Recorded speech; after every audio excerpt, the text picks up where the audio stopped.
Aujourd'hui, avec l'éducation inclusive et surtout avec le système d'enseignants itinérants, ces enfants sont considérés non seulement dans leur famille.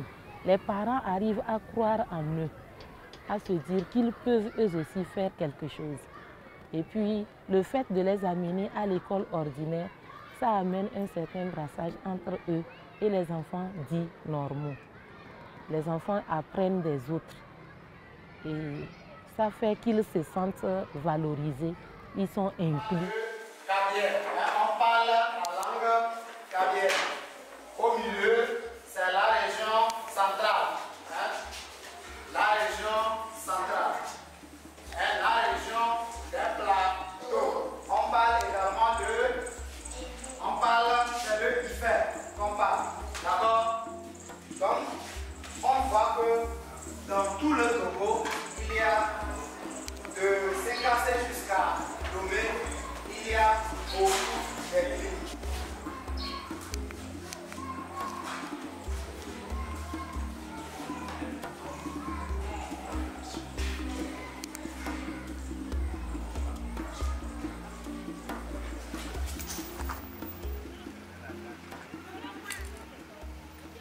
À la rentrée scolaire, je suis allé à l'école spécialisée là-bas, même à l'école des sourds ici, à Chalon, faire une semaine de stage avec les enfants. Donc, le titulaire fait le cours, je l'observe, après il me laisse la craie, je fais le cours, il relève mes difficultés, on se les partage à la fin de la journée et ainsi de suite progressivement. J'ai pris de l'élan. Et c'est après ça qu'on nous a lancés sur terrain pour commencer nos activités proprement dites. Sinon, l'enseignant itinérant a un cahier de charge. Le cahier de charge, il est lourd. Il est lourd parce qu'il faut d'abord passer à la sélection des enfants, à l'identification d'abord, puis sélectionner les enfants à encadrer.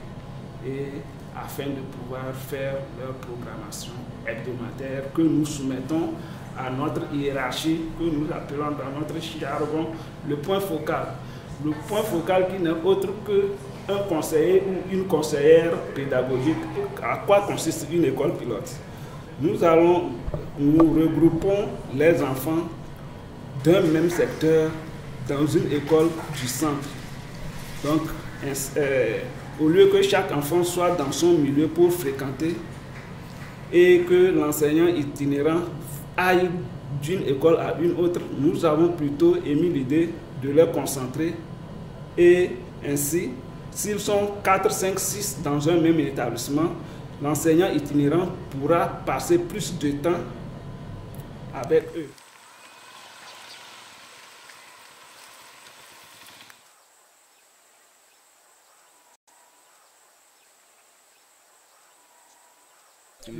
Nous faisons nos signes proprement, ce qu'il fait à l'école aussi, à la maison. Vous essayez d'apprendre ça. C'est ça. Merci, merci. La formation des parents, vous avez assisté à la formation, hein? Oui, j'ai assisté. Les samedis. Oui. Vous avez fait à peu près combien de samedis? C'était 8 samedis. 8 samedis. Félicitations à vous. Merci. Merci, félicitations.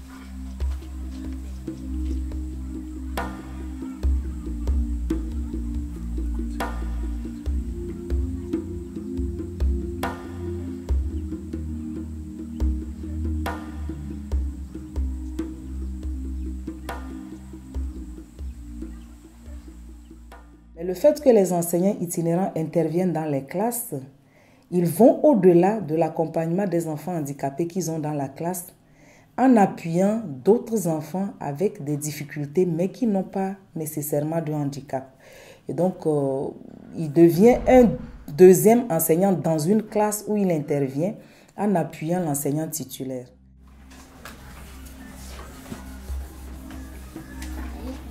Ça fait? Maintenant, ça fait combien de dizaines? Ça fait combien de dizaines?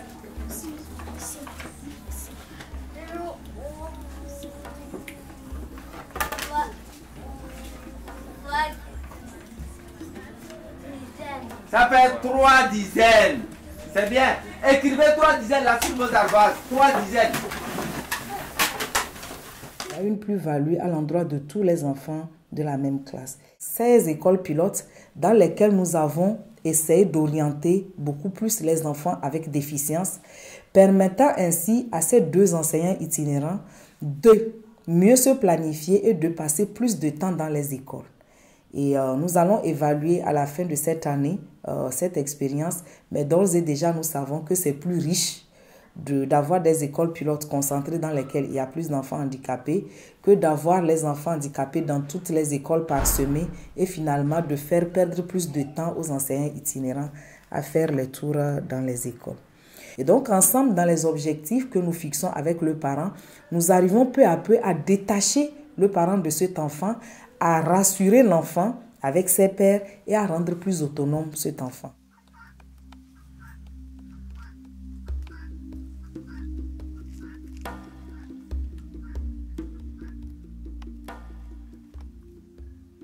Nous servons de lien entre la famille et l'école. Souvent, lorsque nous arrivons dans ces écoles, on remarque que l'enfant n'est pas arrivé. L'enseignant titulaire est pris, il ne peut pas se déplacer. Donc, immédiatement, l'enseignant itinérant se dirige dans la maison de l'enfant pour voir pourquoi l'enfant n'est pas arrivé. Et ensemble, on cherche une solution. Et à l'enseignant aussi, je l'appuie par des appuis techniques, par exemple en braille, lui indiquer certaines choses à faire pour améliorer le travail de l'enfant. S'ils ont besoin d'un matériel pour dérouler une leçon, j'essaie de fabriquer ce matériel pour leur apporter. Je suis entre papa et maman. Maintenant, on regarde le maître et nos amis. Merci papa. Merci, bonjour papa. Bonjour maman. Comment vous allez? Et les enfants? Je suis entré dans le système d'enseignants itinérants, ça fait 2 ans. Donc j'ai démarré avec elle. Donc nous sommes dans notre 3e année scolaire. L'enfant progresse. Puisque déjà il faut voir le rang occupé. Elle est première pour passer en classe supérieure. Donc, ce qui veut dire qu'il y a le progrès. Et au départ aussi, elle a des difficultés à reconnaître les lettres, les syllabes et à les lire. Mais avec nos apports, nos suivis, elle arrive à bien lire.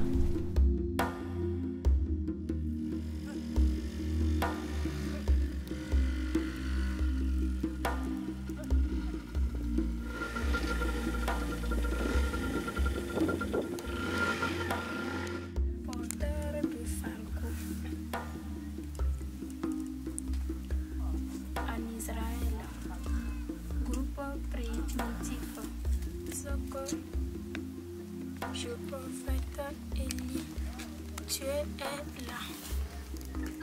Oui, rappelle-moi de ces noms que tu viens de citer, les noms suivants.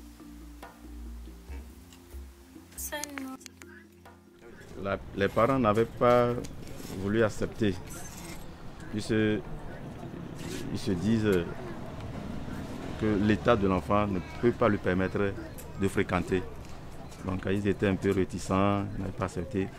Mais quand on a commencé à petits coups, déjà ils voient que l'enfant revient de l'école, elle raconte les événements qui sont passés à l'école, l'enfant arrive à lire, donc rien n'est perdu à l'enfant, on peut la récupérer. Et de là, la confiance est née et à l'heure actuelle, l'enfant évolue bien. Est-ce qu'il fait que ce soit toi? Tu kan fitigi songo. Li so bangu bod. Tin kan le tigi biya batutim. Tigi bandiani. Tigi bu songo be. Donc, eux, ils ne peuvent pas l'aider. D'abord, ils sont des non-voyants. Ils n'ont pas été à l'école. Comment ils peuvent aider l'enfant?